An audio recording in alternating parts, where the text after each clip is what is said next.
maumivu. Usipige tu makofi watu wa Mungu. Asante sana. Amina. Bwana Yesu asifiwe. Bwana Yesu asifiwe sana. Amina. Kwanza nimefurahi. Ninamshukuru Mungu kwa neema na kibali ambacho amenipa tena kwa siku ya leo hapa. Maana nilijua kabisa kurudi huko mwezi wa 12. Na kwenye akili yangu nilishaweka kwamba mwezi wa 12 ndio nitarudi. Lakini ninamshukuru Mungu kwa ghafla tu nimeondoka.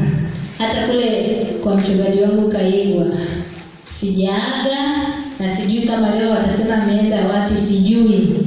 Ila tu nimepata ruhusa Ijumaa, nikapanga safari hiyo Ijumaa, maana nilikuwa mwalimu wa zamu wiki.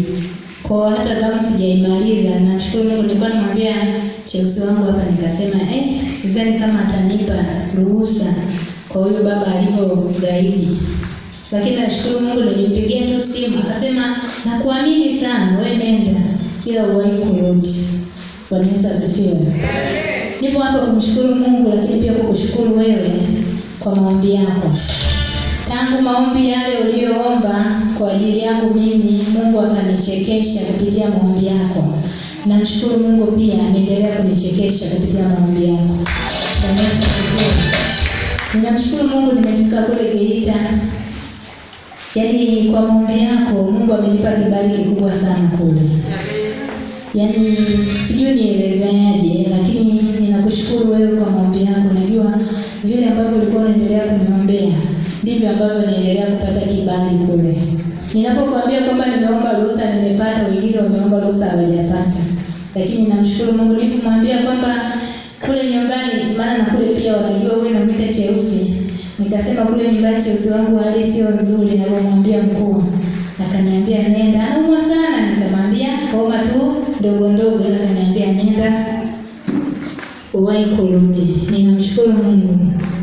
Lakini pia nakushukuru wewe mtumishi wa Mungu. Nimerudi nimemkuta Cheusi wangu angalau yani amenawili kidogo, kamwili kameanza kuja. Nilikuwa namwambia kwamba naona kama kakitambi kanataka kutoka.